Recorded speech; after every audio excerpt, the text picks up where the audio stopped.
and we start taking note of what is being shared. Please inform your classmates that the lecturer is already in class and we are going to start. So last week, our main focus was on written communication as a whole. And some of the things we covered include understanding that written communication is a process of conveying written messages or written symbols that we share with others. Then also we learned that there are so many different forms of written communication as those written above, letters, memoranda, reports, notices. There's so many. And I said for purposes of this class, we teach letters, we teach memo. Yes, we teach memos, we teach reports, we teach you CVs, we teach you emails as well. The rest of the other document, I mean, we cannot teach you each and every document. Some of these things you learn on your own. You can always go and see, how does a magazine look like? How is it written? How is a flyer designed? And brochures and manuals. So for you to learn more of written communication. And then we learned why we need communication, rather written communication, and we learned that this is especially important when you're responding to information or to queries, when you're making proposals, when we are planning for the organization, when we are reporting on what has happened, or we are taking record of what is going on, or documenting information. All these are some of the key purposes of written communication, and this is crucial. And we also looked at business letters. Yes. We learned that there are formal documents that can be used to share information with both internal and external stakeholders in an organization. And then we saw that these letters are very formal documents and they are used to deliver information, whether good or bad. And then there are so many other benefits of writing letters that we saw. And this time I remember we discussed this together as a class. And then we also learned the importances and talked about the different parts of a letter. We saw the compulsory or standard parts of a letter, and then we also talked about the optional parts. The compulsory parts are the must-haves. These are the things you cannot have or you cannot fail to write or to include in your letter. The moment you don't include one of them, you have not written a proper letter. Members, are you able to hear me? Yes, madam. Okay, that's very good. And we learned that you need to have a sender's address or the return address. It's also the headed paper or the letter heading. Then you must have a date, and we learned that the date is either written in the US or UK format. Then we also looked at the inside address, which is the address of the receiver. Then we talked about the salutation or the greeting. Then the body, the complimentary clause, the signature, name, and designation as the compulsory or standard parts of a letter, that each letter must have this. Then we talked about the optional parts. These you can only have if you need them, if they are required. If maybe it's company policy, or maybe if you need to have them, or if you have attached something. Maybe what I would want to highlight on this part is the subject line. It is an optional part, but I encourage you, whenever you're writing a letter, always have a subject line. Much as it's optional, some people can write letters without it. It's safer to do so, to include it. So treat it as if it were, but understand that it's an optional part. If someone wrote without it, I wouldn't have a problem with them. Then we talked about the different styles, the 3 different styles of letter writing. We talked about the block style, also called the full block style, which is the most widely used style. We talked about semi-block style. We talked about the open letter or indented style. And we saw the difference, right? I hope that you people have written the letter I told you to write. You know, this is our last day online, we shall have another day, of course. We shall have another day where we are going to meet. Actually, we shall have our next class is going to be on, it's going to be physical. So our online class for this week will stop, for this month rather, will stop today, or we'll end today. So we also looked at the key points about the debt. Yes, I've already talked about it. I want to find out, just to remember, to see if we remember. When do we use yours sincerely and when do we use yours faithfully? That's the only thing I want you to share in the recap. Then I know that you attended class or not. Please raise up your hands. I want to see volunteers who want to answer that question. Yes, Patience.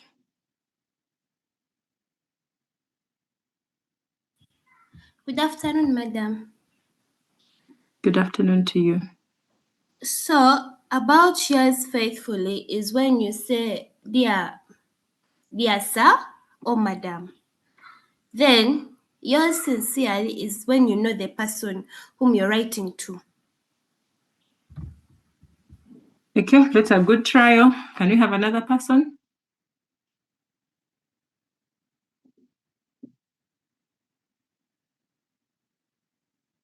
Yes, Patrick.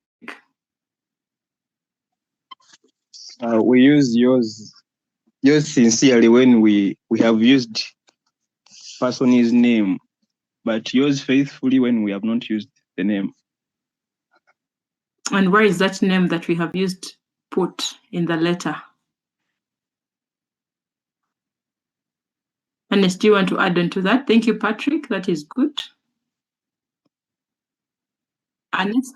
Mm-hmm.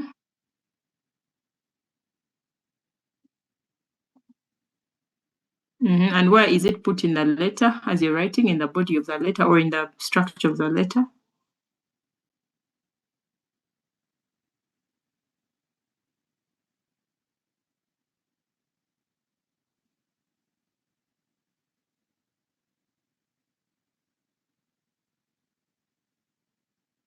Okay, thank you so much. Patrick, your hand is still up. Is there someone else who wants to add more?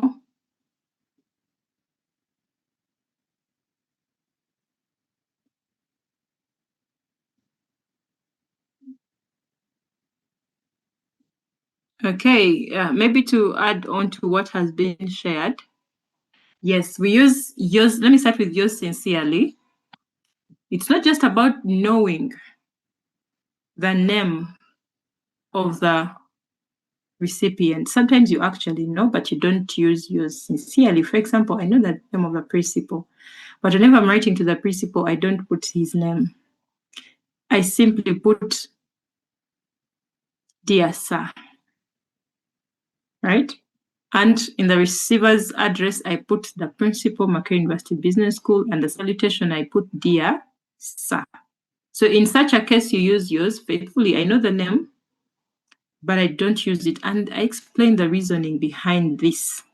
Now, before I go to answer the reasoning, where you use yours sincerely is if you use the person, for example, in the receiver's address, if I said Professor Moses Muhwezi, Principal, Macquarie University Business School, and then I came to the salutation and said, Dear Professor Moses Muhwezi. Then under, at the end, I will put yours sincerely. Now, the challenge of using that writing style is, even if when you use someone's name, it's tricky.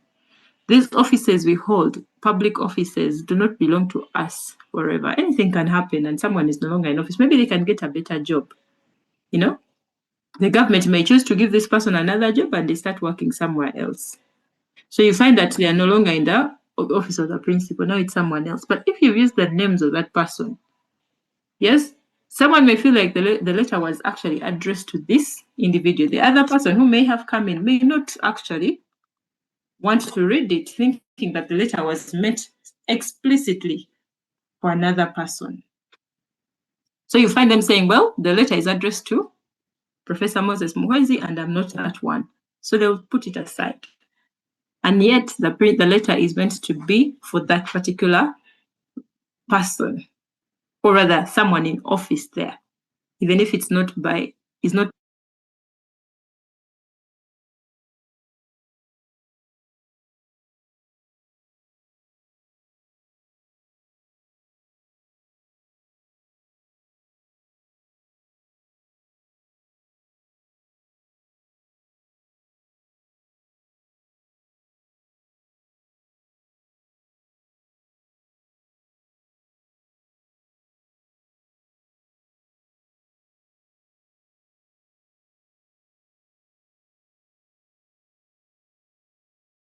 that very individual. I don't know that you understand. Really hard.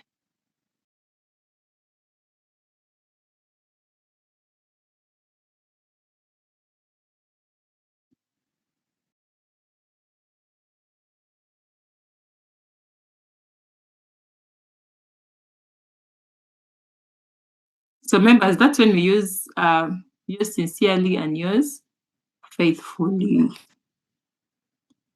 Okay.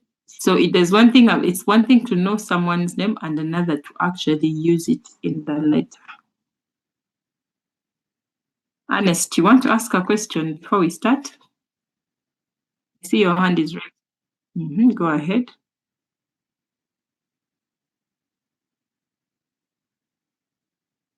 Because I was on a call and I said I said that I'm going to have a call briefly. That's why you didn't hear me for those 3 minutes. But I had already said what I wanted to say about yours sincerely and yours faithfully. All right, thank you. Now let's look at CV or curriculum vitae. Yes. Or resume. Now, what are we going to cover in this topic? We're going to look at the meaning of a CV and resume. We're going to distinguish between the two documents. Excuse me. And then we're going to look at the components of each. And then we look at the types of CVs there are. And then we shall look at a sample of a CV and resume. Now, when you talk about a CV class, that is a Latin word to mean course of life. So the CV records one's course of life. It means it details, for example, your professional and academic history. From when you start studying, that's why we cover from, we can even have from primary, secondary, from primary year, secondary to tertiary to any other institution someone goes to. And then we also cover from your different experiences you've had, the different roles and jobs you've had. So the CV really keeps on doing that. It documents all this. So it is one, excuse me, a CV is one document that sells you as an individual in a market. It is what markets you. It markets you as a professional. It markets you as an employee who can do something. Now, one thing you have to note about a CV is a living document. It grows as you grow. As you grow, your CV keeps growing. If you increase, if you add on any degree, you change from one job to another, your CV should also reflect this. And then also it's important when you're applying for a job to always tailor your CV to the job ad or to the job you're actually interested in. Are we together? Make sure that you tailor the components you're going to look at to the given role.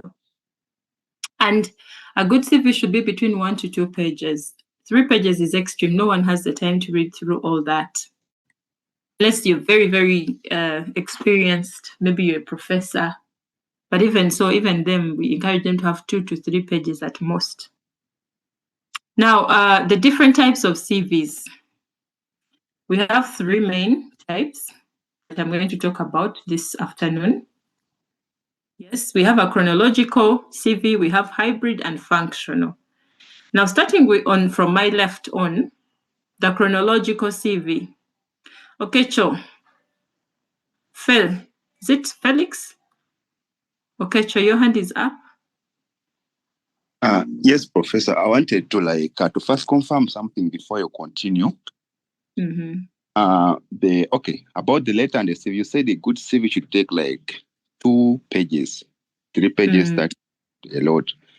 And a letter I also had that it has to take like at least only 1 page. Yes, we said the letter usually has 1 page. However, there are instances where it can go to 2 to 3 pages. 2 to 3 pages. Yes, there was a slide that I talked about that. Oh, and those additional pages, yes, and in those additional pages, you may have some information. And usually, this happens if you're writing a report in form of a letter, and you find that there's a lot of information you need to share, and so you may find, for example, there are some contracts I've seen that are shared in form of a letter. So you'd see the contract spans from page 1 to 3, because of course it starts as a letter, then therein they start talking about.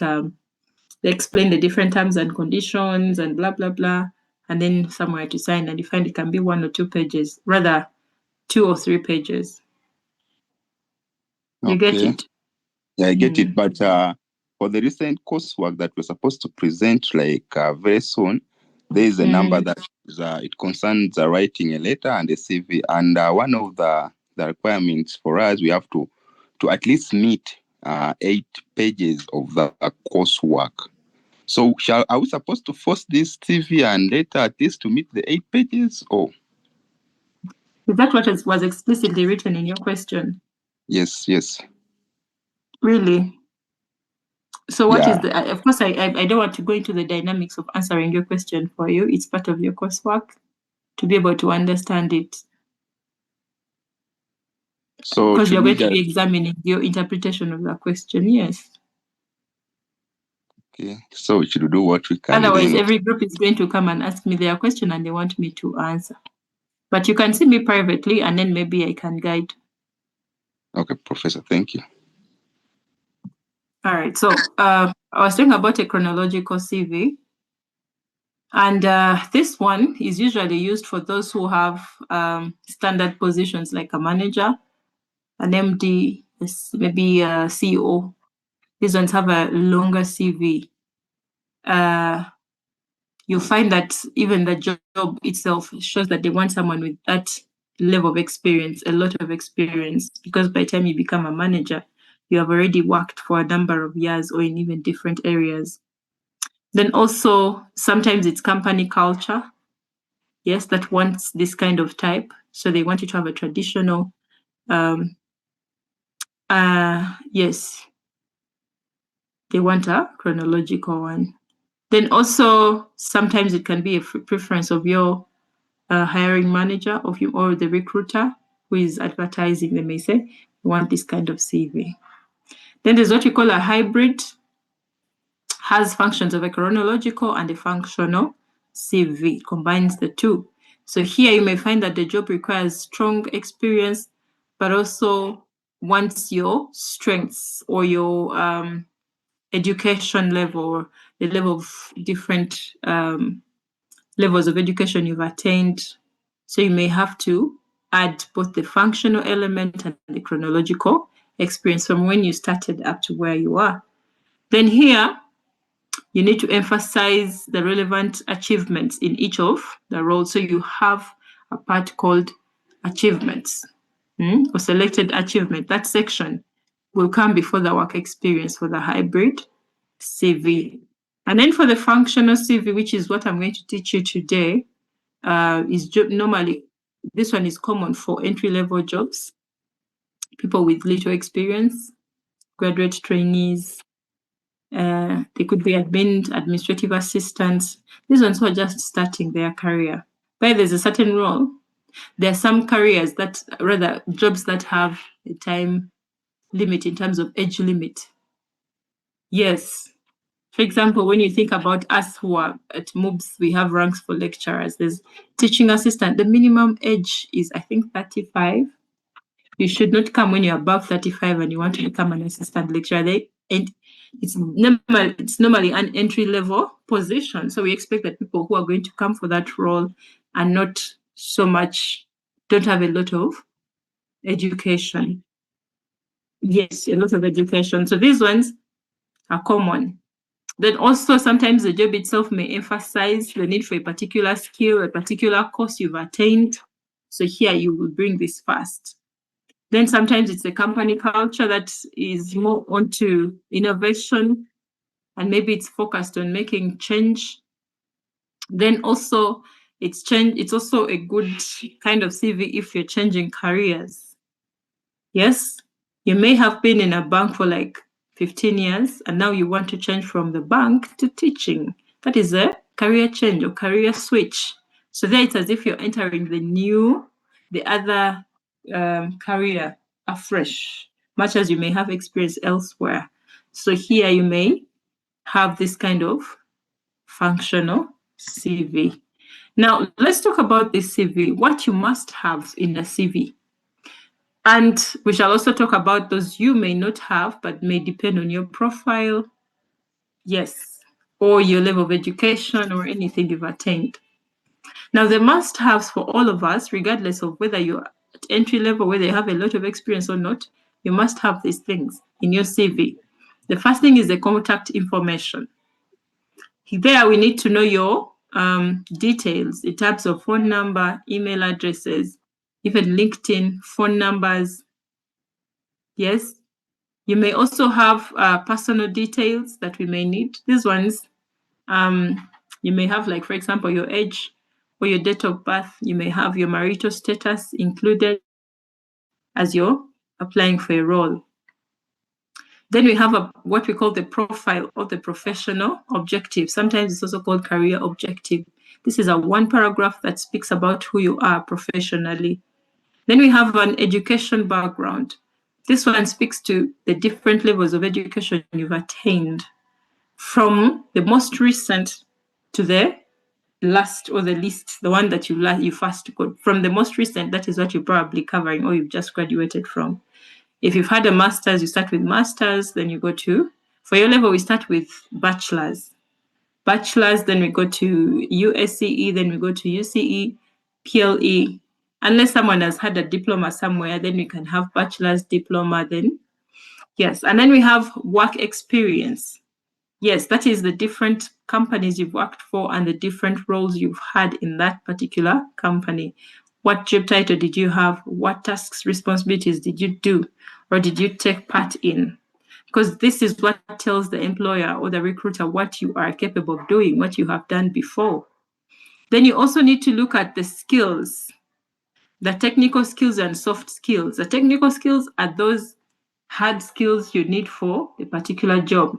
You need them to use them on a daily. If it's you're a teacher, you need the teaching skills, marking, evaluation, setting papers, research, if you're a lecturer, for example. If you're in a bank, you need to be able to use the systems in place. You need to be able to understand how to post and all those other things. And the soft skills are very key for all people. We need communication, interpersonal skills, organizational skills, critical thinking. They're soft skills, but are very important for us. And then the referees, the people that will speak about you, those who can recommend you. And they should be people you've worked with or people that have taught you, people that know you well as a professional and as an individual. These are things you must have. These 7 sections are a must for all CVs. Then, depending on your profile, the optional ones, you can have certificates and awards. You could have attained a certificate. It could even be a debating certificate. Could be a certificate in, maybe you attended a particular competition and won a certificate. It could be CPA and you won a certificate, or you were recognized and given an award. That must be included, especially for professionals. Then you have extracurricular activities. These are very important also because we need to see you doing everything, other things else apart from work, the work we do. So you could have been, for example, a chairperson or a treasurer or a secretary for a particular club or for a particular association. Then you may have interests and hobbies that you'd like to get involved in. For example, maybe you love to swim, or you love jogging, or you love reading books or watching movies. Please include these. And then also voluntary experience. You may have volunteered somewhere. It's okay to work as a volunteer, by the way. That is one way of entering the job market. Yes, especially those of you who do not have those, you don't have these rich uncles or fathers who are going to give you jobs in their companies or in different companies where they are. Then we have personal projects you may have handled. It could be a business, could be something you did, created. Maybe you created an app or a software. That's a personal project, and that is good. If at all you're applying maybe for the role of IT manager and you created a certain app or system somewhere, that's your personal project that you need to showcase. Then the languages you speak, and then the declaration is not a must-have, but you may declare and then you sign. Now, when you talk about resume, the difference is not so much, by the way. There's a slight difference between a resume and a CV. This one also gives an overview of your professional background and the relevant skills. Are we together? This one compares, excuse me. Yes, the components of a resume. You still need to have contact information. You need to have a professional objective. Then you have to have professional experience, education background, then skills and other things that can be included could be the trainings you've attended, the certificates and licenses.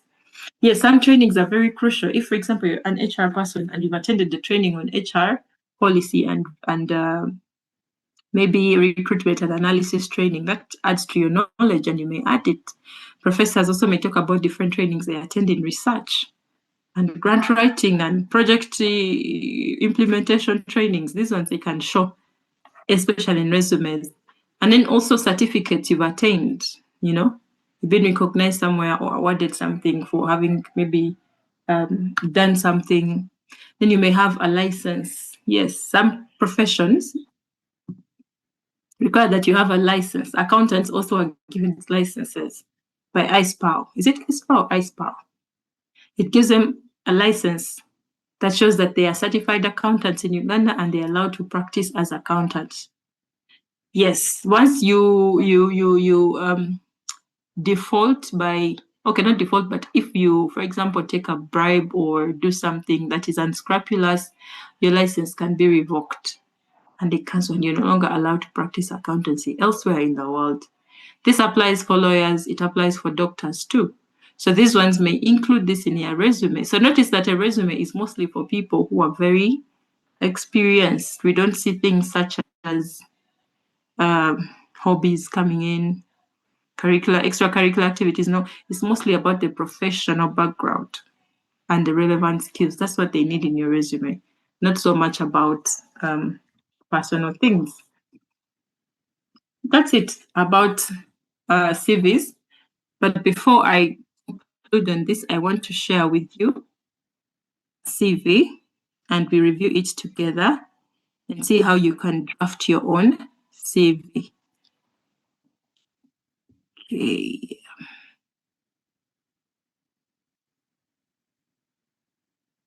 We're going to use an example of someone's CV. Okay.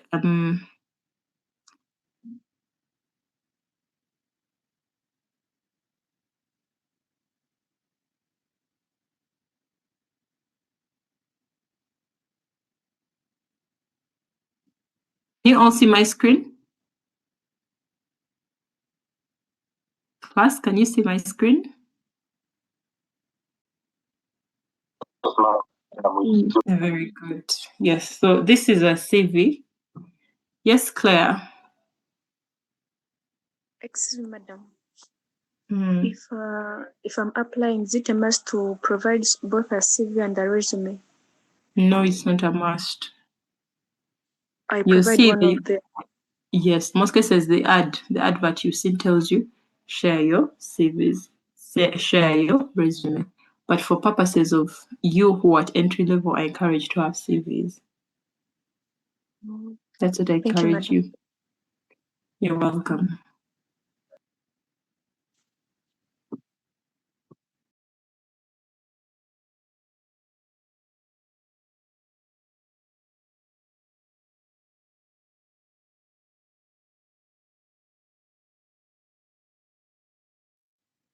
Okay, so now the CV looks like this. Now for curriculum vitae, we normally on top write curriculum vita. For letters, we don't say that letter. No, you just start writing and follow the different formal rules on writing in letter writing, and everyone will know it's a letter. But for CV, it's important you put curriculum vitae. Yes, even those who write resumes may say resume, but I encourage you to do curriculum vitae. And then also, the first thing that should come up is your name. Your names, where they appear on your ID. I noted that some people used to, instead of putting names, they put maybe, if they're an accountant, they just come and put accountant, professional accountant. No, because you could be an accountant here applying for a managerial position, but you're an accountant by profession. You may be someone who studied accounting, but you're going to apply for a teaching job somewhere, or you're going to apply for sales. So don't limit yourself to that thing you studied. Just simply put your name, because the CV is for you as an individual. So don't put accountant, don't put what, rather your name. Then your contact information, the address, physical address where you stay, your phone number and email, just as they are written above. Most cases, it's good if they are centered, so that when someone opens this CV, if it's a physical document, they can easily see who they are looking at. And if at all they like what they are seeing, they immediately pick up their phone and call you for the interview. And that's what the CV is meant to do, to help you put you into an interview. Yes, into an interview. Then after that, we have personal details. They come just after the contact information. You can have your date of birth and your marital status. Some people put religious background, blah, blah, blah. You don't have to include all these things. Some of these things can bring bias from the recruiters. But there's some roles where it's important for you to show your date of birth. For example, especially entry roles, they want to know the age to know who is coming in. If it's going to be a sales job, you may want to know the age. Even a managerial position, they want to know your age to know how old is this manager. Because manager can, if you're just like 21, they're going to wonder, this person is applying to be the MD at 21. Where did they get the experiences? The experience, are they born with it? Anyway, there, the date of birth is crucial. Then also marital status. It's very important to be clear on what we write. Yes, Ivy. Madam, I was asking, do you need to leave lines after the contact before the email? Yes, please. Just the way you see it. It needs to look decent and clean, just as it looks now. Don't you see that there's some space that is left? That is implied. I hope you people are writing, because at the end of this class, I want you people to write your CVs. Each of you should have a CV. Like I said, your CV continues to grow. So you're going to write your CVs in year 1 after this class. That means in year 2, when you get more experience or you get exposed, you finish your internship, you still improve it because it's a living document. Then the next thing is the profile. I told you this is also sometimes called the career profile. Yes. This one speaks about who you are. Can we have someone to read for us here? This career profile.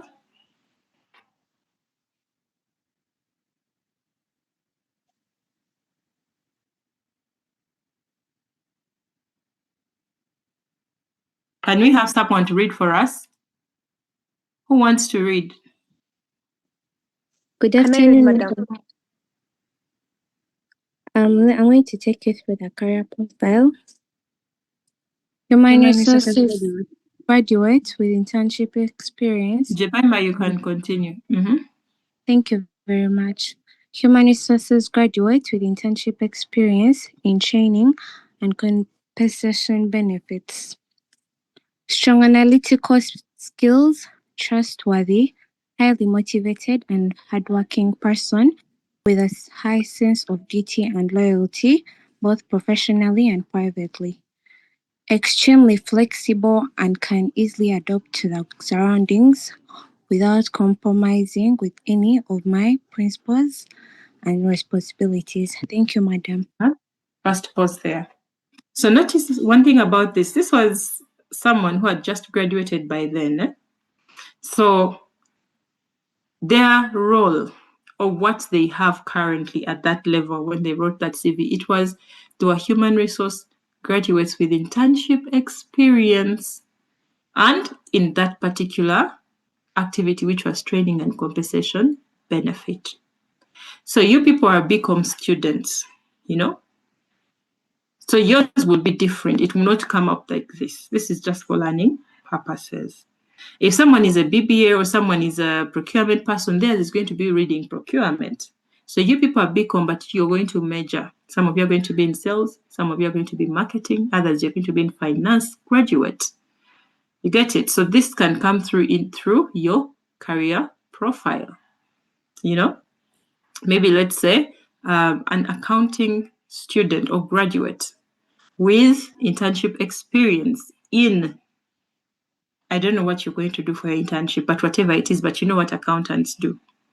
Then you come up with the skills. The next line talks about the skills: strong analytical skills, trustworthy, highly motivated, hardworking person. That is just your skills, right? After talking about what you have attained, what you have done, then your skill set, are we together? And then still the person continues that with a high sense of duty and loyalty, both professionally and privately, extremely flexible and can easily adapt to surroundings without compromising any of my principles. Now, one thing you have to notice, this career profile should be tailored to the job description. When you're applying, get your CV, read the job description, open the two together if you're typing for yourself, and make sure that you read the job description very well. Look at those key skills they're highlighting that they need. Tailor them to your career profile and your entire CV, so that they see, by the time they open it, they see that you're best fit for that job. Then the next thing is the education background. For a functional CV, we start with this. Because at this level, you don't have much experience. We are relying more on the education you've attained to hire you, and less on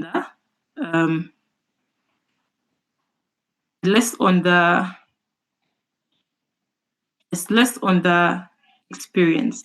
So yes, you were still reading for us, the reader, and you can continue. Can you see can you see my screen? Yes, madam. Mm-hmm.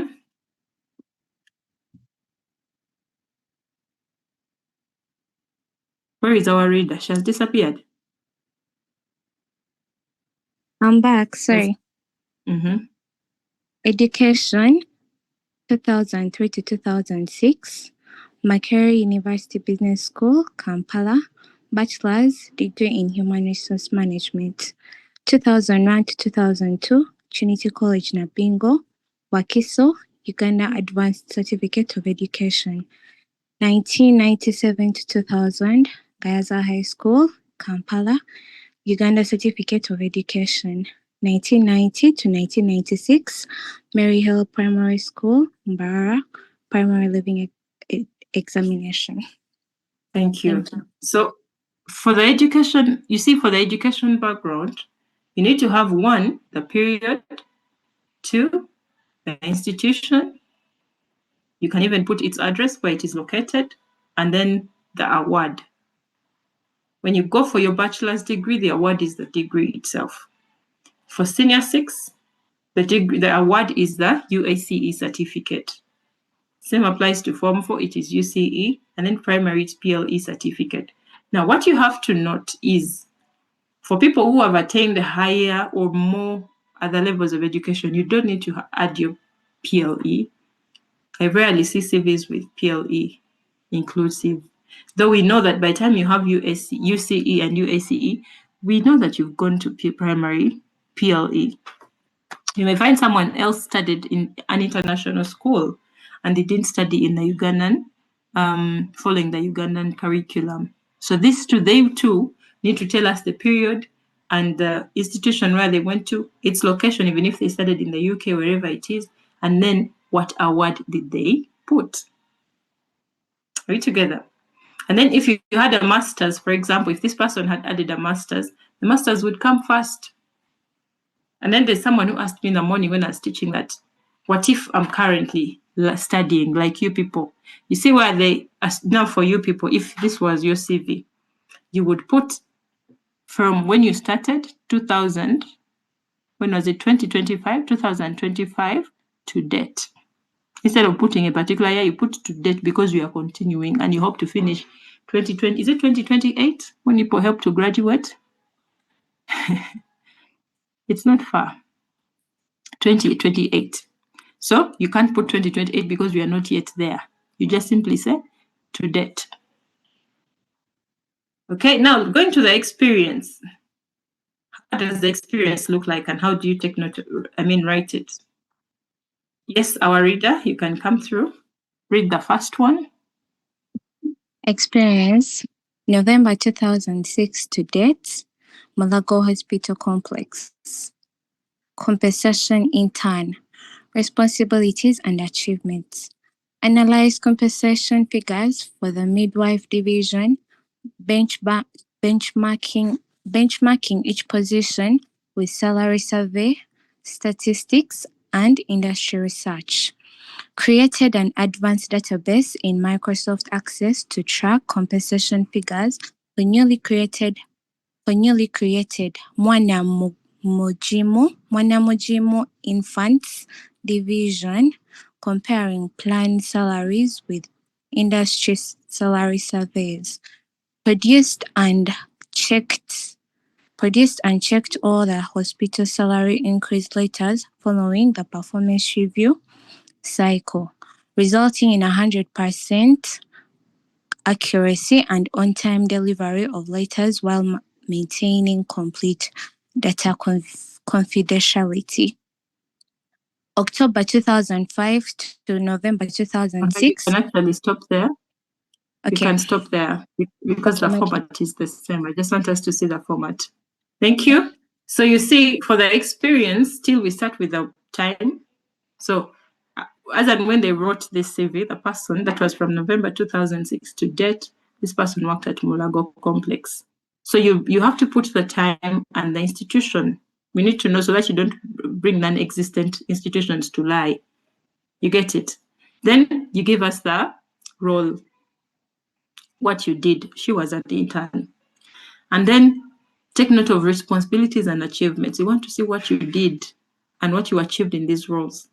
The main reason, you see, the person is talking about what they did exactly and how they did it, to see their achievements. If this was an accountant, you find that for them to talk about using certain accounting softwares to maybe post this, to post that, or do this and that.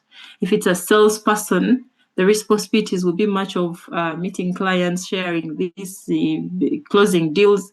Those will be the kind of responsibilities and achievements we see. So they should be in line with the role you are performing. And it's also very important for you to be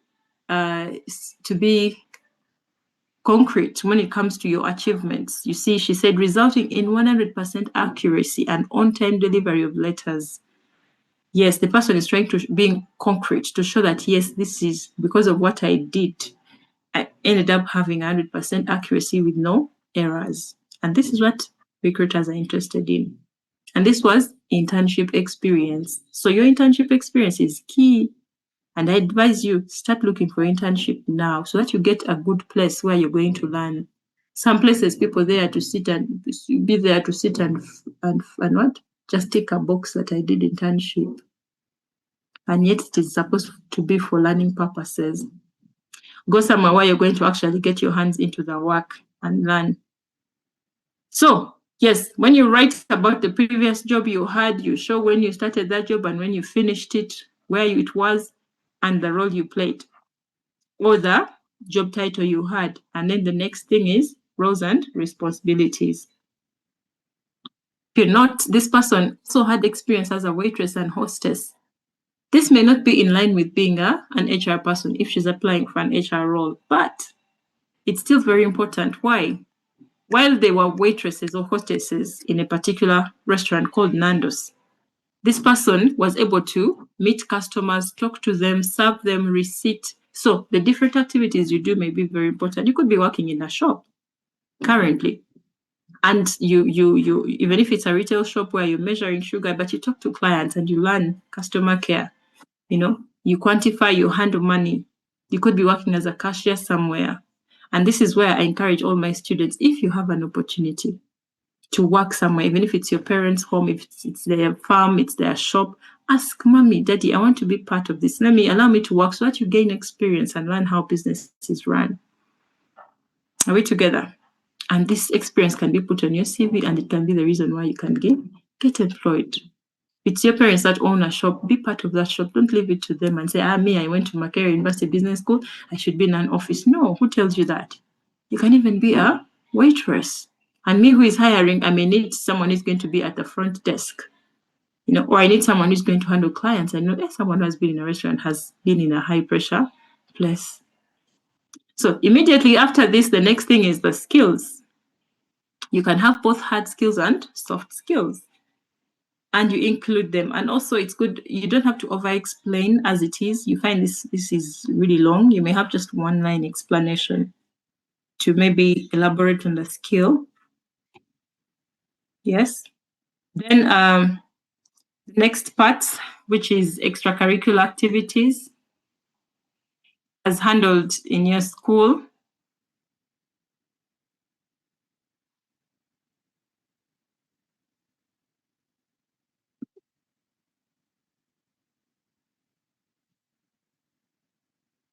Yes, the extracurricular activities.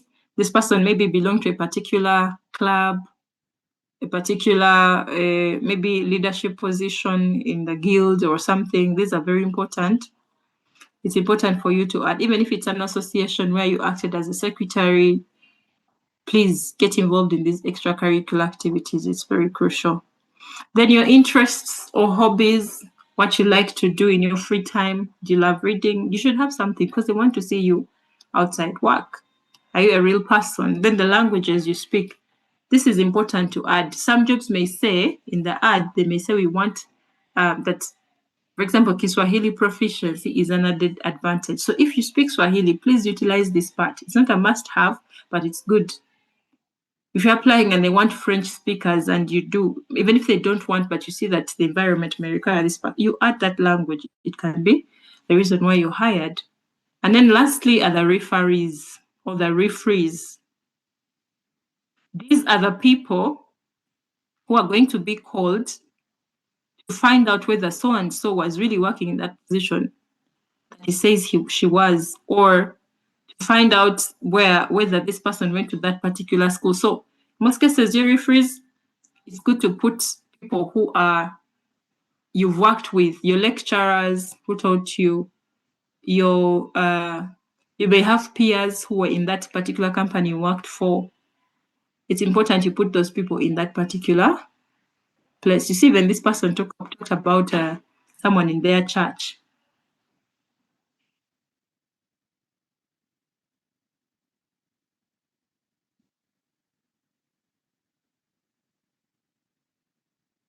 Okay, so that's it about CVs.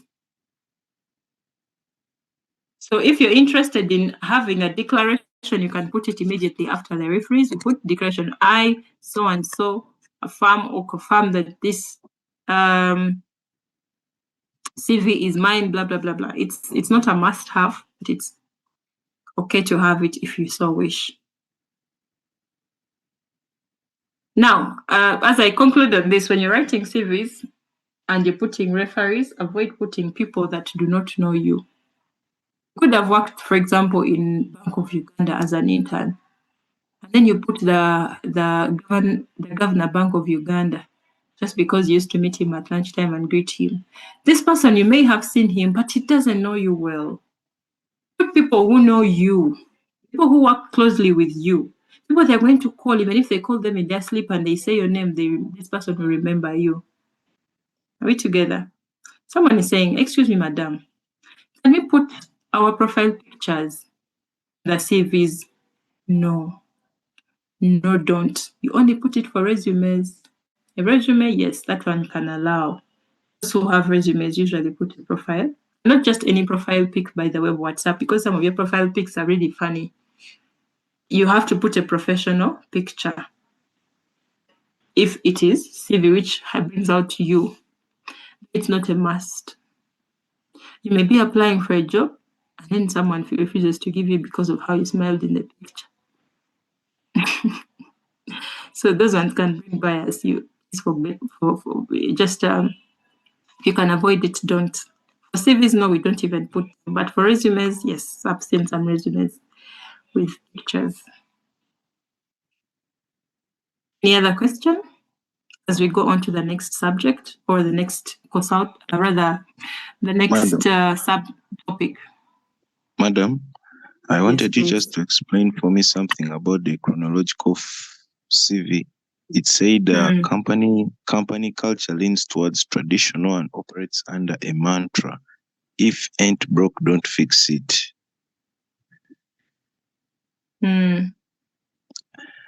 What was that meaning? It's a company culture that they want something chronological, meaning that they want to see your story from when you started. Oh. You know? Yes, if it's education background, they want even primary, they want everything. They also want, if it's especially when it comes to the experience, they want to see everything you have done in a chronological way. So now, the functional CV is for us, the beginners who have just finished. Yes, beginners or people who are. Then chronological and hybrid. Chronological and hybrid. Those ones are now for the ones who are like experienced. Yes, with a lot of experience. Oh, now for us who are like beginners, like now for us when we're writing our CV, like now us who are still in school, we can put the contact info, personal details, and maybe the But everyone needs that. The contact information, whether you're writing a chronological CV, hybrid or functional, you all need that. What differs with the other ones is that they have achievements, like hybrid have achievements. Now, for you who have just graduated, you may not have so many achievements to really sell, to add to your CV. That's what I mean. Okay. You may not have a lot of experience to talk about. That's why some people say you apply for a job, they want 5 years experience, but I've just graduated. Where am I going to get that 5 years experience? So mostly the experience you simply put is your internship experience. But if, for example, in your senior 6 vacation, you were working somewhere like in a restaurant, just as you saw in that example, that too is experience. Yes. You can add it even if it was in your senior 6 vacation. That's under the informal kind of experience.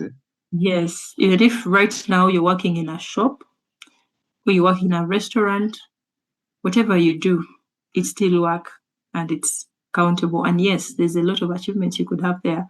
And most importantly, what they're interested in are the roles you played and what you achieved out of them. Oh. Okay. Okay. So now we are going to talk about memos. But this particular subtopic generally has more of memos, reports, and emails as the other very important documents you are going to teach. Now, what will we cover? We shall explain memos, reports, and emails as different as forms of written communication. Then we shall see the difference between these, the reports and memos, the memos and letters. Then we shall also learn the different parts of each of these forms of written communication. Yes, we shall see the different parts of a memo, the different parts of a report, the different parts of an email. Yes, and how you're supposed to write one.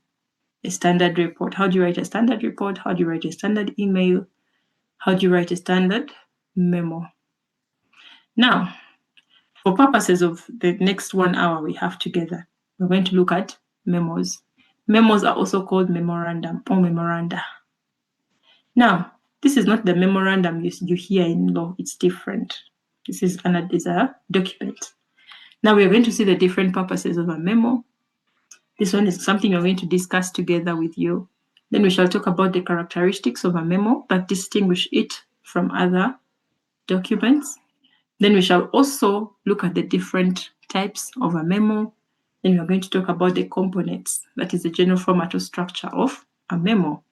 And then you're going to look at the difference between a memo and a business letter. Then we shall look at one sample that I share with you. Now, when you talk about a memo, this is a short written document that is shared among members of the same organization. Are we together? This is an internal document. That's why we're saying that it's exchanged between members or among members of an organization. So memos are normally written for companies, by companies for their employees mostly. And these ones may originate from the sender to one person or to several recipients. You can write to one person or to majority. Your head of department can write to you as members of the department. A member of the department can write to the head. Yes, so I've said it is exchanged within an organization and among members, formally and informally. So this is mostly an informal document. We call it not mostly informal, but we call it a less formal document. It's not as formal as letters are. Then something you have to note, let's look at the functions of a memo, the roles or the purposes of a memo in an organization. And I want you people to contribute. They're all here. I want you to share and explain. Then we share our views. For example, how is a memo used to make an announcement in an organization? I know you have brilliant ideas and I want to hear them.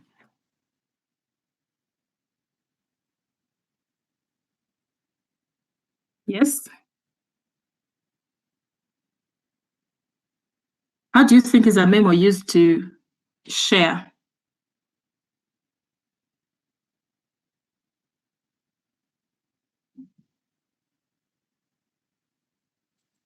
I think a memo is used to share, is used to make an announcement in an organization.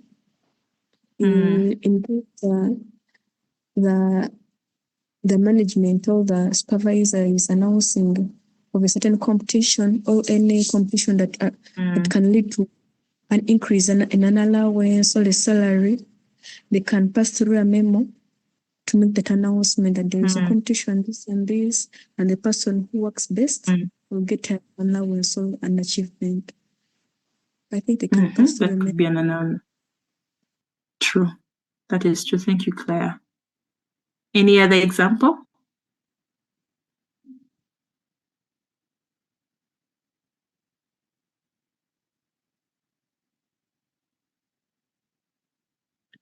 I'm going to explain alerting employees to a problem or issue. Like here now. No, we are still on the we are still on the other point. Announcement. Now, maybe they want. Now, like making an announcement. Maybe if they want to talk about like some kind of business expo they want to do where people can try to introduce new ideas that the business can integrate or come up with. So they'll put a memo there, business expo or what, come with your ideas or pitch ideas for the business. Very true. So yes, there's so many different announcements that can be made. So let's move on to the next point. I'm not going to explain more because I want to get your ideas. Maybe where you feel like you have any questions, because there's so many different announcements that can be made in an organization, just like your friends have shared. And I hope you're taking note of these. Yes, someone had their hand up. I don't know whether you wanted to explain this point or give another scenario. The one whose hand was up. Who was it?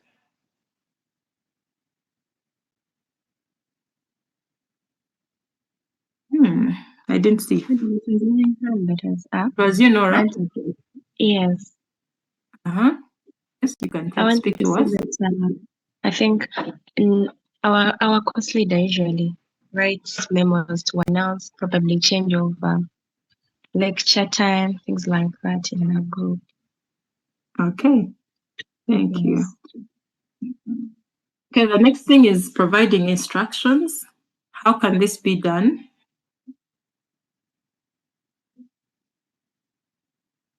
Yes, Patience? Patience. Providing instructions, like they have understood it's like giving clear directions on how to do tasks or follow a process in an organization. Repeat. Like giving clear directions on how to do a task or follow a process. Okay, that is very true. Following a task or a process, good. Yes, Ratifa, I want two people per point, and then we move. Latifa, you're the second person to share. When I'm providing instructions, like for example, if there is a certain function in an organization, they can provide a memo to give instructions on who is going to do each task, on how it is going to be done, like that. That's very true. So you're both very right. And one thing you have to note about giving instructions is usually from someone of higher authority to someone of a lower authority. I myself, I can't write a memo giving instructions to my boss. You get it? It must be someone of a higher rank who should create this kind of memo and then share instructions to maybe the whole department or to a particular individual on what steps to follow, what procedures for any given activity, task, function, or anything that is happening. Thank you. Then let's talk about clarifying of policy, procedure, or issue. Who wants to explain more on that? Someone who has not said anything. I want to hear your voices and hear your... Yes, Felix. Okay. I think clarifying a policy or procedure or an issue, like for example, in an organization, maybe a manager can come up and say, we are changing the reporting time at work. So he can come up with a memo, then, clarifying the issue that has come up, maybe urgently or... Very good. I like that. Yes, there could be. And when it comes to clarifying comes where there's something either that is misunderstood or there's some grapevine or rumors that are going around and people are not quite sure what is true. So the manager may draft a memo clarifying on the right thing. Some people may say, well, yes, reporting time has changed. We've been coming here at 8. Now we're going to be coming at 7 a.m. That can bring havoc, it can cause issues unless the manager comes up and clarifies that policy. That is a rule. Is it true we are going to be coming at 7 a.m.? Because here people can riot. Oh yeah, is it true that we're going to come at 9? And sometimes the clarity may be needed for a procedure, especially where people may be confused. Because if people are not confused, if people are confused about the procedures, the steps you follow in performing tasks, people will mess up. If it's, for example, an organization like MOOBS, for example, we have procedures we follow when we're invigilating. Now, if the policies are not quite clear, people may end up messing up the exam. And yet, this is a national issue that needs to be held with a lot of seriousness. You see, our exams are like UNEB.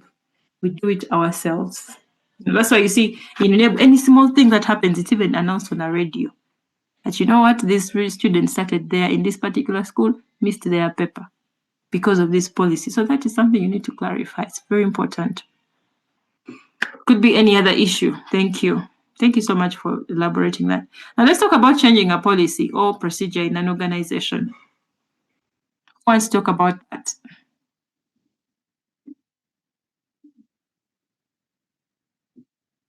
Yes, I want people who have not said anything. Those who have not said anything.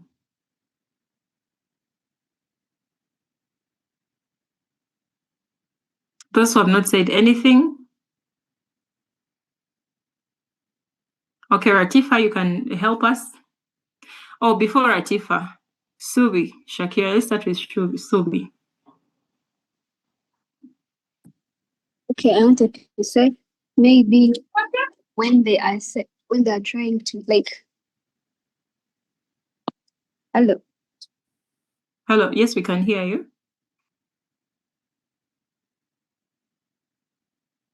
When they are trying to say, when maybe that they are changing maybe when they are telling employees they can work from home, maybe 2 days in a week, like when they are changing the styles of work. I've not understood that. When they're changing styles of work? Yes, like when they have allowed employees to maybe 2 days from home and the other days at work. Yes, but that is we call that a flexible working arrangement. Yes. Shakira, in a formal working setting, thank you so much. We call that a flexible working arrangement. If they have created something like that, maybe before you were working from Monday to Friday, and now they say you have to work 2 days at home, 2 days at work. So that's a real change in policy, and it needs to be shared, because if you don't clearly write and share with these people, they may actually misuse it. They may misinform it. You find that people will not come at all, claiming that you said that we're not coming. So you need to, where there's any change in policy, you need to say it could be about reporting time, the number of days you have to work. Yes, this is very important. Then also there are so many policies, by the way, that can be changed, even procedures that we follow. If it's a restaurant, you may find that there was a change in recipe, or maybe a change in the foods that are the menu. This needs to be communicated, because you see, some restaurants are meant to, like, they have their particular menus. There are things they cook and things they don't cook. So depending on the entity you're talking about, even if it's a bank, if there's a change in policy in how things are done, yes, or in the procedures, the different steps people follow, you need to let them know. Very good. Who can explain alerting employees of a problem or an issue? I'm liking the different views I'm getting from you. Yes, Jonathan. Alerting employees to a problem or issue can be like maybe when you want to give, like maybe you want to talk about the fringe benefits. Maybe you want to talk about whether to give them the fringe benefits, or you're no longer going to give them the fringe benefits. What do you mean by the fringe benefits? Not everyone knows them. Fringe benefits, like in terms of besides giving you a salary, maybe they can be a free breakfast or free lunch, additional benefits besides the salary. So maybe the company has come to alert them. They've sent maybe the managing director maybe to talk about that issue. So that's when they can write a memo. Yes. So that may not entirely be a problem. Maybe they need to clarify on that policy or that issue. But when it comes to alerting people about a problem or an issue that is ongoing, who else wants to add on to that? This is a very nice point. Yes, Musa. Good afternoon, madam. Good afternoon to you. Okay, so for the point of alerting employees about a problem, for example, maybe in a company, when there has been a rise in phishing emails whereby staff need to be advised not to just open up suspicious links. So this enables different employees in an organization to be warned about the risks or the problems from that. Yeah. Very, very good. That's a very good example. Yes, there could be phishing attacks where, for example, some individuals' emails may have been hacked. I've seen that even in our entity. Sometimes you may find that some professors or even the principal himself at one point, they've been attacked by hackers. Their email addresses, someone may hack and send emails as if they're the principal, telling us to take a day off or not to come, or whatever it is. And these people usually can con people. That's a very serious problem. And this must be shared with all the employees. And yes, one good way of sharing this is usually through memos. Very, very good. Members, I hope you're taking note of these examples. That is why I requested you people to share, because I want to get various perspectives from you. Now let's go to offering general information. I saw Kauthara's hand was up. Kauthara, do you want to say something? You can talk about point number 6, or you can talk about 5. Okay, madam, about the point of offering general information. Mm-hmm. Maybe there has been a case in an organization when they have changed the executive, then they want to inform the lower employees of the change.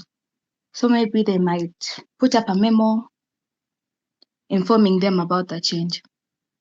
Very true.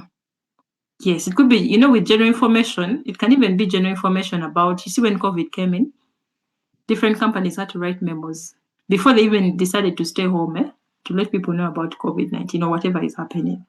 That's general information for all. Any other person who wants to share? I saw Musa, your hand was up again. Do you want to add something? Yes, madam. So for the issue of offering general information, we might use a scenario whereby a company maybe wants to conduct a health checkup exercise for all staff, maybe come next week or 2 weeks in the future. So see that such a memo will help share useful information, but not urgent information. So that makes it general information. Yeah. Very true. Something general is not so urgent. Yes, I like that clarity. Thank you so much, Musa. Indeed, yes. For example, recently in MOOCs, we had an eye checkup, and they invited, I think even students were invited, they shared a memo. What you have to notice is that memos can be shared in hard copy and soft copies via email. Yes, it could be general information just for you to know. Now let's look at providing a brief summary. Who wants to explain that or tell us or give us a scenario?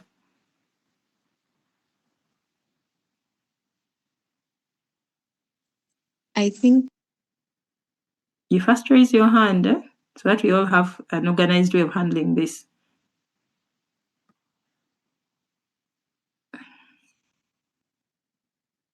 Claire, okay, let's have patience.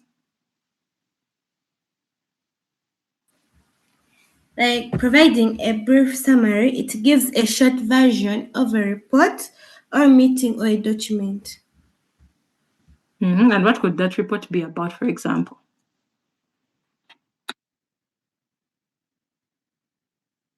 Anyone with a different scenario?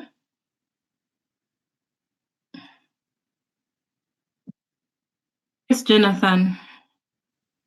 I may wanted to relate it to basing on the financial position of maybe the company. They just give a brief summary of the profits, losses, and what they had made. Basically, their performance of the company, maybe through a balance sheet or income statement, showing That is true. Yeah. They may not actually share the balance sheet in this case because remember, this is a memo, yeah? So they just simply get summaries of the balance sheet or the memo, rather the income statement, and they just simply show what was actually, how the performance was. In other words, for example, they may want to share about the cost of production, about maybe the entire thing, how they perform in terms of sales. Yes. And they provide a brief summary. It can be about anything else. It could be maybe about a research that took place and they feel like it's important for people to know. Maybe a project that was handled recently and they want to summarize and tell the entire fraternity to let everyone know what really transpired in brief summary. Yes, and then sometimes it can be used to make a request. Who can explain this? Give us an example when this can be done. Yes, Kauthara. So, teacher, for the part of the request, maybe in a company they have an elevator which has malfunctioned and they are currently fixing it. So they may put up a memo to warn the employees not to use it and request them to use the staircase for the different work that they're going to do. That can be true. Any other different example? Yes, Patience? Like, for example, when a manager sends a memo, like requesting the employees in each department to submit their monthly reports. So that can also be like a request. That's very true. So there are various things. For example, recently HR sent a memo requesting us to share some of our biodata on our system. Because for us, as we have an HR portal where we simply have our information, biodata, any achievements, anything new that you've got should be shared there. So that request can be made, and then you simply, and can be made through memos from the HR to all staff of MOOPS or to all staff of the entity. Yes, then yes, offering suggestions and recommendations. Who wants to give us a scenario? I've liked this because I get to hear from you and get your various perspectives. It's better when they come from different heads.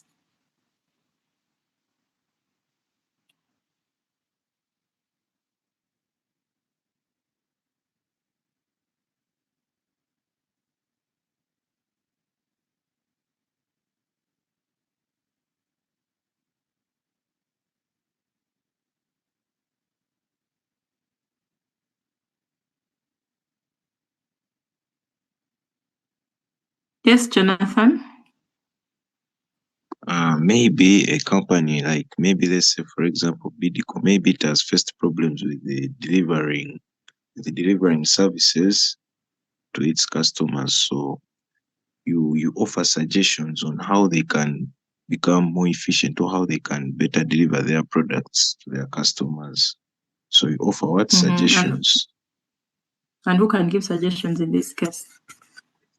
The suggestions can be maybe by the sales, either the procurement manager who deals with delivery, the procurement manager who deals with the delivering,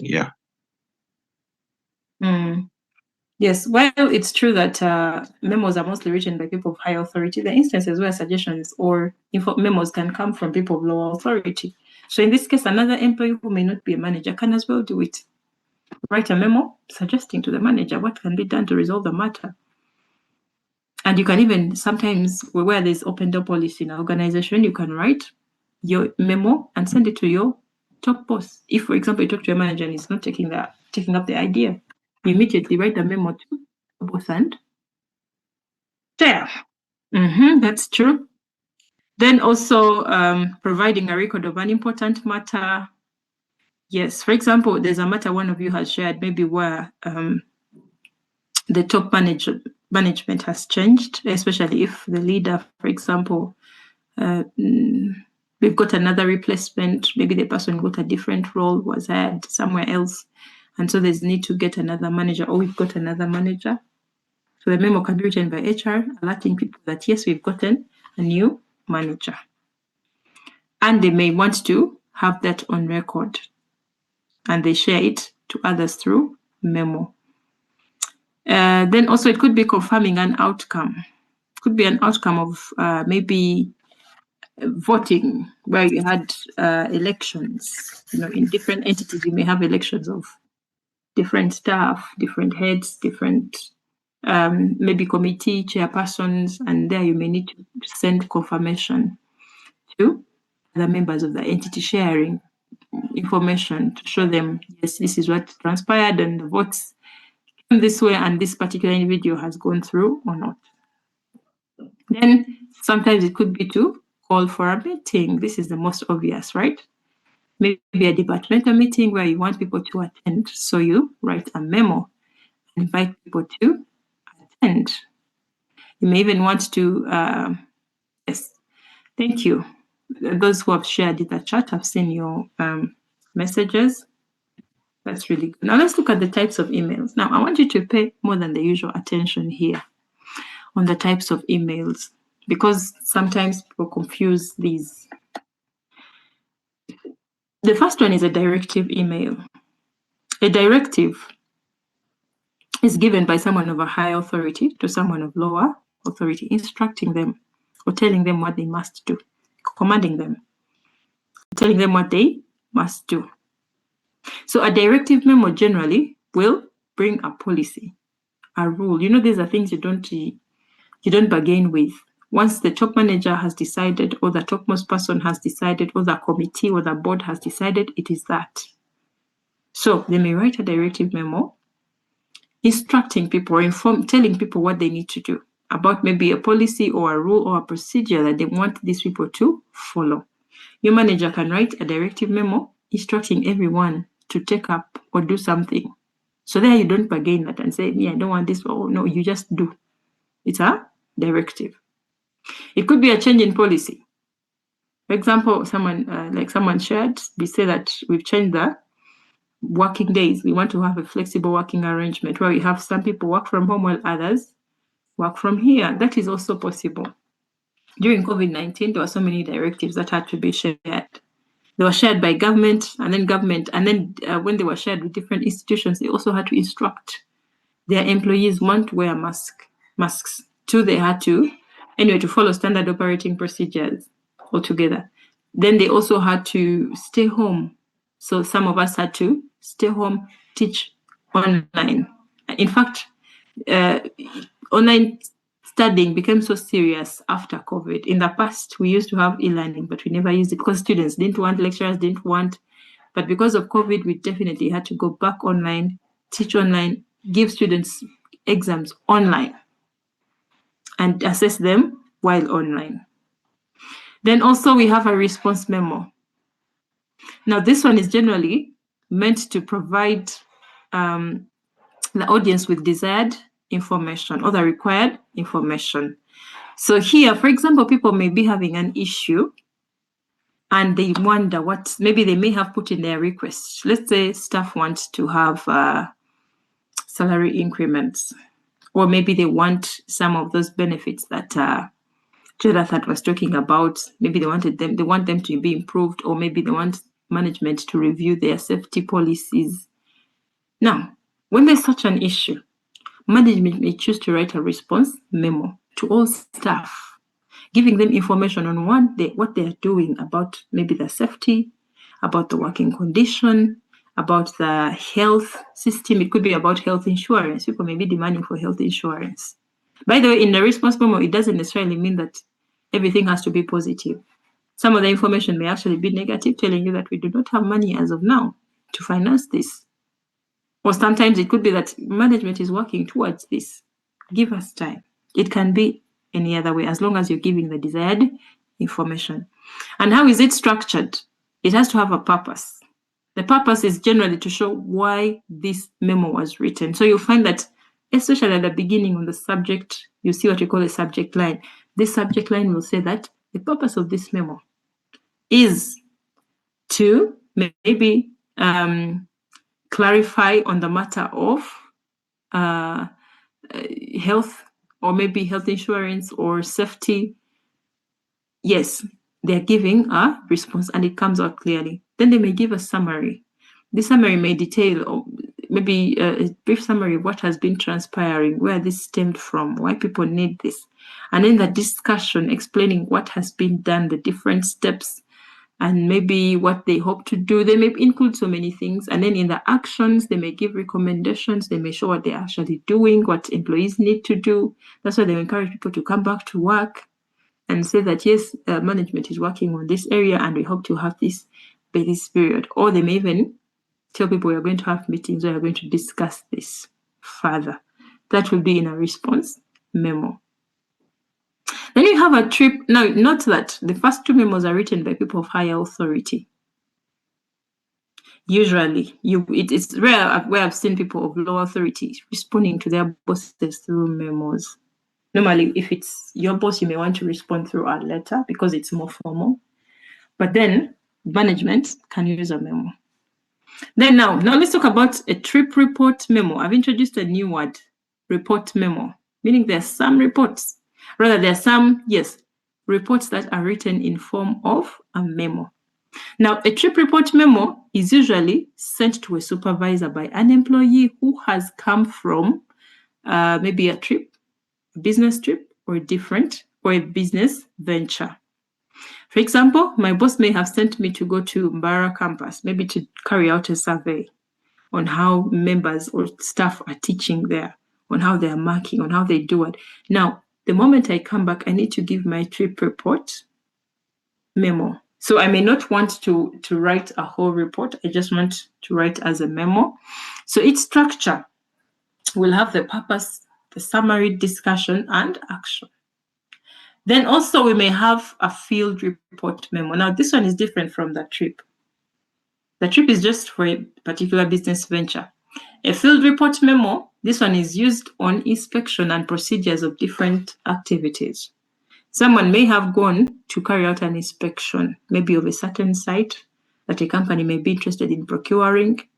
It could be maybe of a certain activity that is taking place and they want to know its progress. So you may just go there to inspect this particular premise, maybe construction site or activity, and see how things are being done, see the procedures. So then afterwards, you may have to write a field report memo. What is involved in this? Just like the previous one, you have to have a purpose as you're writing. The summary. Here you may even add the problem statement, because in most cases when you go to inspect something, you're definitely going to see how things are on ground, what could be wrong with a particular site.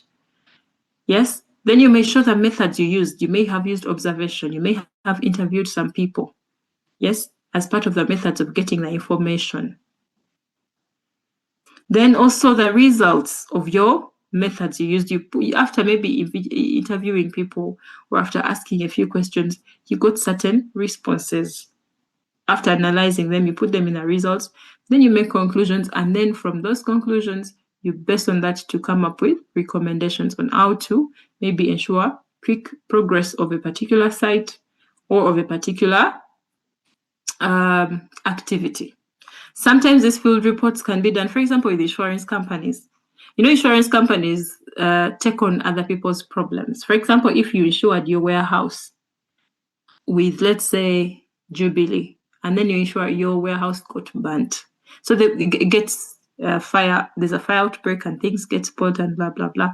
So you call your insurers. They will have to send someone from their company who is called a loss assessor. This person comes to inspect the premise to see what could have caused the fire. And this is a very serious investigation. This field report is written after that investigation is done to see what caused the fire. Could it have been negligence? Because you see, insurance, before they pay you, they need to find out whether you're telling the truth. Now, the moment they find out, for example, that the fire was created deliberately, then they will not give you that money. So they base on these findings to determine whether to pay this person or not. Banks also do this. So many different entities use these kinds of reports. So they may write a report in form of a memo. And you find that this report is actually going to be detailed. While we said that a memo is generally brief, this one is going to be more detailed because it covers a lot of things. Now let's look at the structure of a memo. What you have to notice is that memos vary in format. We have a generic structure that we follow, and sometimes you can have a pre-printed format that is written with the company name and logo, and some things you just simply fill up the details. Some companies already have that. So this can be circulated in hard copy or email. You can have a hard copy, physical paper where you write, or write or type and then print, or you can actually just type everything via email. Then also what you have to notice is that they're less formal documents. And that is why, the reason is because they're internal documents. They're mostly for employees, management, and people within an entity. So they will not have certain formalities like one's inside address, like the complementary clause, like signature, such as we have in business letters. Then also, these things also have two parts that you have to take note of. Yes, we have the heading, which part involves or consists of the to, from, date, and subject. And then we have the part that carries the message itself. This is the general format. You'll find that different memos are written differently. Like I said, they vary. Some people will start with the date, they go to, from, and then they add subject. Some people will start from, and then they go to, and then they put date and then subject. That is okay. But this is the general format that we use. We start with to, When we say to, that is the audience or the receiver to whom the memo is meant. Then from, this is the receiver, rather the writer or the sender or the source of the information that is being shared. And then the subject generally is a subject line that tells us what the memo is all about. And then the date shows when the memo was actually written. And that forms the heading of the memo. Then the second part is the message itself. The message can be written in paragraph forms. You can have 3, 4 paragraphs, 5, or you can even have bullet points. Just bullets, you can have 10 bullet points. You know, if they're instructions, they could be in form of bullets. And then the tone we use generally is an informal tone. So this is the heading I was explaining. The receiver, the sender, the date, and subject. To is for the receiver or the audience or the recipient of the information. The from is the source or the sender of the information, the one who actually drafts the memo. Then the date is when you actually wrote, and the subject is generally a brief heading that explains what the memo is all about. That is the part of the heading. Now, when you're writing from, you who is sending, you can put your names and your job title. It's very important. Sometimes people may even use initials. You know, when you say initials of your name, we use the first letters of your name. For example, if it is from the principal, he can just write Prof. MM, and we know who MM is in the institution. So the initials are used. The only challenge of using initials is if there's a new employee, they may not know who this person is. It is allowed here, but in letters, you cannot write with initials. So because it's less formal, you can even use initials. Then you can also add your job title. Prof. MM, comma, principal, MOPS, or just principal. Yes. The message. The message is the body itself, the content, what is going to be inside. So here you may, like I said, it can be written 2 ways, either with paragraphs or even bullet points. Now, the first sentence should always answer the question of the problem statement or the purpose statement, the reason as to why you are writing. Your first paragraph should directly speak to why you are writing this memo. You'll find it will say, this is to inform you, this is to alert you, this is to call for a meeting. So it goes direct to the reason for writing the memo. And then also it should give context. This whole message should give context. You may need to explain further. That's why you may write more paragraphs just to give context, explain why you're writing. It could be maybe as a result of yesterday's meeting. It could be a proposal that was made. It could be an instruction that was given. And then also I said the tone is usually an informal tone. That's why we call it a less formal document, because it's internally used. So here people will even say things that are funny, or they may use initials. Yes, but still you have to be professional. And then how long should it be? Generally, memos are short. They're usually half a page, 1 page. Yes. But they can be long, especially if, for example, you're writing a trip report memo or a field report memo, because now here you're writing a report, but in form of a memo. It means that its structure will be that of a memo, especially at the start. Then inside the body, that's when you bring some parts that are for reports. You're going to see that later next week. Then also in the format, you need to have 1-inch margins around the page. Yes, if it's on a plain paper.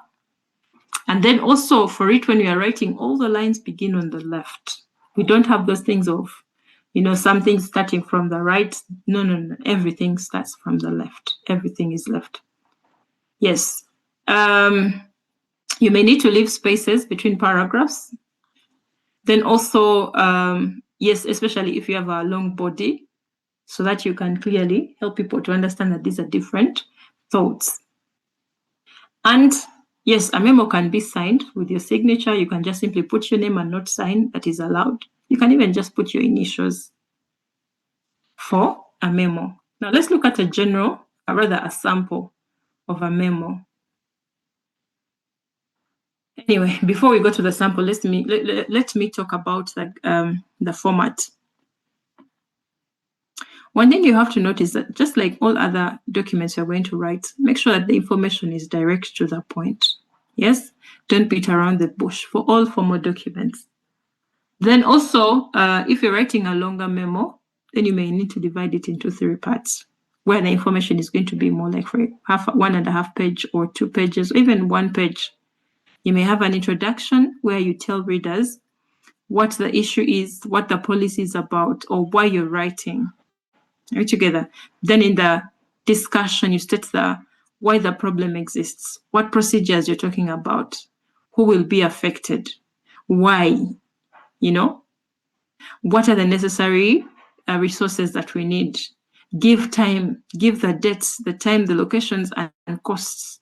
If you're inviting people for a meeting here, in your paragraphs, you will show where the meeting is going to be, when it's going to be held, what is going to be discussed, who is going to be in charge. There you're giving details. Then in your conclusion, you should always ask readers to call if they have any questions. Ask them to reply. Ask them to give you suggestions, and you may also give recommendations as part of your conclusions, depending on the nature of the memo you're writing.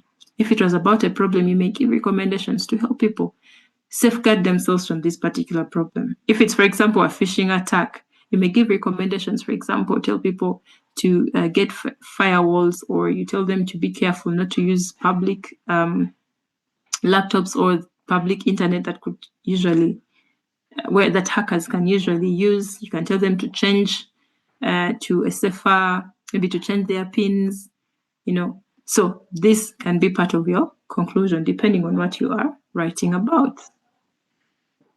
Okay, and now let's look at a sample. I want a reader to read for us. Now take note, this sample directly shows the name of the organization, Macquarie University Business School, the department of the author of this memo, and on top, just as we do for CV, we write the word memo. Though some people may not actually do it, but we encourage you to. Can we have someone to read for us? Someone who has not read anything? Someone who has not said anything, whether a gentleman or a lady. Class, are we still together or am I alone? Are we still in this together? Yes. Yes, madam. Someone has their, yes, Safina. Safina, you can, I don't know whether you're trying to raise your hand or you're waving. Yes, madam. Safina, would you like to read? Yes, please. Okay, you read. Read. Okay, thank you so much. Sample of a memo. Macquarie University Business School, Department of Communication, memo. To Professor Moses Mohwezi, Principal, from Hussein Sebi, Teaching Assistant. The date is June 24th, 2024. The subject is academic staff dress code issues. A number of our clients have experienced their concern over the way certain academic staff in our institution are dressed. Students complain their clothing does not reflect the institution's good image and quality of service, and instead makes them look cheap or worthless and unprofessional.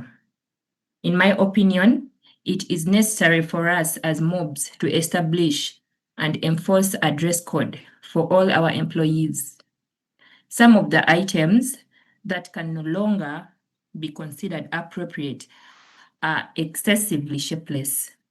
Pants and t-shirts, sports jerseys, body hugs, tiny skirts with long see-through slits, low-cut blouses, and any garment that exposes the chest and back. I would like to discuss this issue with you at your convenience and also answer any questions you may have. Please contact me on that. Then Hussein Sebi, Hussein, Ashes and signature. That's all I Thank you can so see, much. madam. Yes, that's it. That's it, actually. Thank you so much, Safina. You're welcome. That was a very good read. So, by the way, first of all, this is an exclusion clause or exemption clause. This is just for learning purposes. It is not an attack on anyone. It's just something that was drafted for learning purposes. So you note that, yes, as I said, you need to have to, from, date, and subject. Other memos may have a different format. They may start with a date and they go to, from, and then subject, which is still okay. But this is the general one that is mostly used. And we said you can use the title. You see to, that is the receiver or the recipient. And because this person is a high-ranking official and has a title, you need to use their title. Prof, you can use their names and then their job title. And then from, the one writing also, because this person of a lower rank writing to someone of a higher rank, it's best to use full names. So you need to understand, you're writing to your boss. This is just a suggestion. It's an issue that the person felt was disturbing and felt like it needed to be addressed by the topmost person. Yes, and the subject line, you see, it is generally academic staff dress code issues. That is the issue the person had. And the first paragraph directly speaks to that problem. I don't want to read those things again, you read them. And then in the opinion, the person is giving recommendation in the second paragraph. Enforce a dress code for all employees. Maybe the person wants us to have uniforms for all staff, or maybe a particular size, so that HR comes and tells us if you're wearing trousers, they should be this big, or skirts, they should be this big. And yes, and in the conclusion, it's good to call people to act by asking questions, sharing your contact, just to request them to ask any questions or direct any questions to you, or even request for an appointment to discuss this further. And then you can sign off. You can just simply initial a document. You can use your first name or even both. It is all allowed. And this is a brief memo. Any questions, class?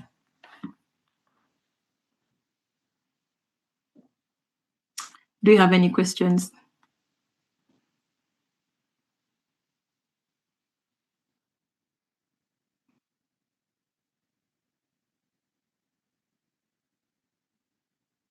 Yes, Bruce. Most obliged, Madam Lecturer. My question is about when I look at the example you have given us, this memo is referring to particularly one person. So my question comes and says, is the memo specifically written to a given group of people or to one person, or it serves any party you wish to write to? So could you write to many people or a single person? And how is it so different from the notice? Yeah, thank you. That's a good question. So yes, Bruce, you can write your memo to a single person. You can write to a group of people. You can have the head of department, for example, writing to the entire department. So that is one person writing to many. It can be a memo that comes from management to all employees of an organization. It can come from the human resource. It can come from the maybe ICT department to the entire organization. So yes, it can be written. Then how is it different from a notice? Now, yes, this one looks somewhat like a notice, but it's different. A notice does not have to, from, and. Yes, especially those two things, to and from. A notice, you'll find that it has the name of the company and the department. Then it will not have the word memo. It will have the word notice. And even for it, we write notice. And then you just simply put the subject line. And then the paragraphs without showing to, from, but it has a date. A notice also has a date. You may have to just the date and then the subject. Read notice of a meeting. And then you put the subject. This is to invite members for the annual general meeting. And then you write in the content. And then down you may write your names and sign. So it doesn't have the to, from part. That's the main difference between a memo and notices are usually very, very short. Generally just to notify people. But memos can also be written in forms of reports. And they can be long sometimes. And also a notice is, for it is not only used for internal people, a notice can also be used for people externally. For example, if it's a notice of an AGM, you can invite shareholders, you can invite auditors, you can invite other people who may not actually be part of the entity. The notice can even be made to customers. Remember, customers are external stakeholders. They too can be, you can write a notice addressed to customers. Have I answered your question? Bruce? Yes, please. Thank you. Though I would request if I could fire you one more other question. Last It's one. okay. Yes. So when we were talking about the CV, there's where you say that, for example, when you're like, for example, when you're, for us, when we're still pursuing our degree and you're writing a CV to a given company, then you write, for example, 2025 up to date. And then in relation to that, if I'm already like, I'm done with school and I'm working in a certain organization and I wish to write to some other company, and then I said, currently I've been working in, let's say, MOBS from let's say Fingerprint. Yeah, let's say I've been working in Fingerprint Limited from 2020, then up to date. So wouldn't I cause a backfire or a contradiction with those people who will be hiring, because I'm looking for a job and I'm saying that I'm looking for a job but I'm still working somewhere. I don't know. Can that cause bias to the other company I'm writing to? Because sometimes these companies they always want desperate people. They always want those people who are currently unemployed so that they can give their best. I don't know. Because if you're working somewhere and then you say, I'm working at Fingerprint from 2020 up to date, then I'm applying for some other job. Will there be questions why I'm still working there and I really need to look for some other job? I don't know. Please guide. Thank you. So Bruce, yes, Bruce, I'm going to go direct and say no, actually. Why? Because actually it's the opposite of what you said. Companies are not just looking for people who are unemployed. It's actually very easy for someone who is already having a job to be taken over than someone who is seated at home without one. And actually what happens in practice is they want someone who is already working. Yes, that is the reality on ground. They don't want people who are unemployed. When you're home and you're not doing anything, it's actually bad for your CV. When you're applying for a CV, show that you're doing something. At your level, when you've just graduated, it's understandable. But for people who have already been working, already in the system, it's good to show that you're doing something. That even if you lost your job recently, don't show that I'm now home and not doing it. No, show that I'm handling this project currently. We're doing this and that. They want to get people who are working. And then the other thing, it's okay to show that I'm employed in Fingerprint's company from this to that. We need to know where we are getting you from. Actually, companies always do what we call staff poaching. They look from within their industry. You find that in insurance sector, Jubilee will go to Sanlam, pick someone there. Actually, Yes, because we have Sanlam Alliance and then Jubilee was taken over. So even in banks, someone has been in Stanbic, another is in Centenary. They see someone good in Centenary, they want that one. So they will actually get your CV and they will know that you're currently being employed by this company. And the good news is, yes, if you qualify and they feel they want you, they'll give you that job. They will even give you some 3 months or 2 months for you to serve notice. Because, by the way, when you leave a company, I think you learned this in HR or you will learn it in third year. When you leave or when you're leaving, you write a resignation letter. It's always advisable for you to write the resignation letter after you have even finished interviews and you've even gotten the other contract. When you apply, for example, let's say I'm working for MOBS and I apply, or maybe let's say I work in Stanbic Bank Uganda and I apply in Bank of Uganda. Now, after doing interviews, what I don't immediately resign on my job until I finish the other interviews and get the contract from Bank of Uganda is when I actually bring that contract, add it as an attachment on my resignation in Stanbic Bank, telling them I've already got a position in Bank of Uganda and therefore I'm leaving. Bank of Uganda, where you're going, will give you 2 months. Yes, that 2 months is allowed in HR policies. Yes, and employees are allowed to be given 2 months notice. So your current employer wants 2 months notice for them to start looking for another replacement for you.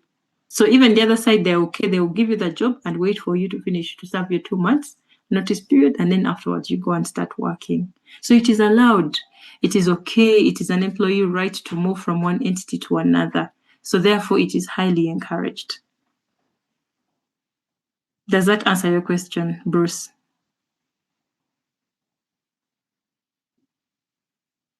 Thank you. Is Bruce still on a call? Did you get it correct? Did I get the name correct? It should be Bruce. Yes, so it is okay. Yes. Maybe the issue would come where you're giving referees. You may be scared to put a referee who is going to be in your current job, maybe your current manager who doesn't like you or whom you think may give wrong information. So that you don't have to put them. It's not a must that you have to use them just because they're your current managers. Look for someone who's going to give good feedback about you.